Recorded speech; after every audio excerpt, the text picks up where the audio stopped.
Vendredi 17 septembre 2021, première destination, le Togo, et le quotidien Liberté indique que le zèle n'a jamais payé. Iouateba recadré à propos de la vaccination obligatoire pour tous les étudiants.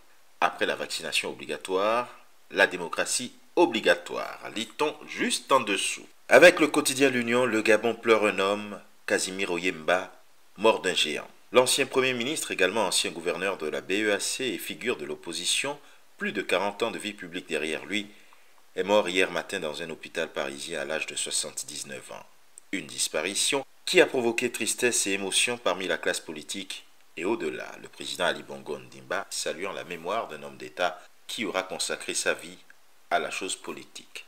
Et l'essor ivoirien de titré, opération main propre après les DG, audit élargi aux ministres et directeurs des administrations financières. Ouattara ira jusqu'au bout, promet le journal. Sénatorial, municipal, régional, voici la période des élections. La commission électorale indépendante clarifie tout. Dans les colonnes du quotidien Le Mandat. Et le patriote de titré Opération Épervier 7, les forces de défense et de sécurité quadrillent le terrain. 3000 agents déployés par jour pour traquer terroristes et grands bandits.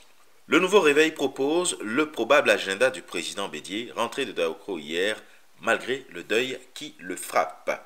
Cannes 2021, pourquoi le président de la CAF est à Yaoundé? Le Jour Plus tente dans ses colonnes de décrypter les raisons du séjour de Patrice Motsepe chez Paul Biya. L'œil du Sahel, du côté de Koza, voit 3 personnes tuées par Boko Haram à Marba Moutsikar.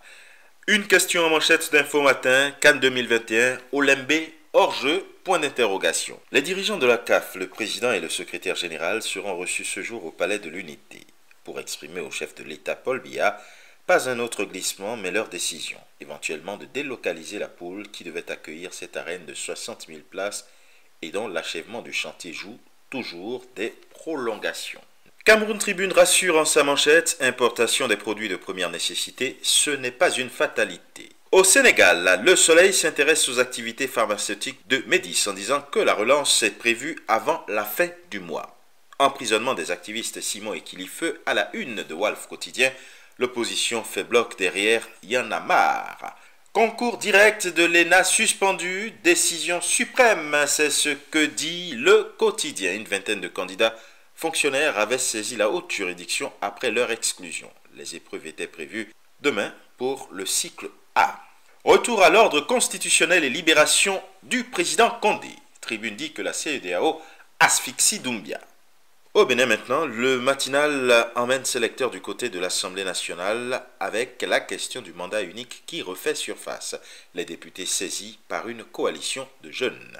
Diplomatie béninoise, près de 70 nouveaux consuls nommés, c'est ce qu'apprend Le Matin alors que la nation, concernant le conseil électoral, apprend que Talon nomme une femme et que les nouveaux membres prêtent serment mercredi. Blanchiment de capitaux d'1 milliard en DAT, un haut gradé de la douane aux portes de la prison. C'est ce qu'il est donné de lire en manchette du journal Le Potentiel, alors qu'au Burkina Faso, le quotidien L'Information pour tous fait un focus sur la vie chère dans le pays. Le gouvernement pointé du doigt et les transporteurs appellent au boycott du port de Lomé.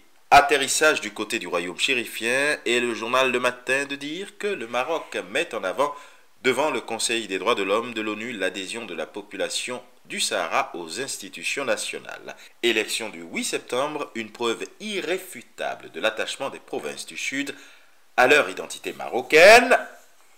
Et ce sera tout pour aujourd'hui. Mais encore, prudence, vigilance et surtout, n'oubliez pas les gestes barrières. Excellent début de week-end et à la semaine prochaine.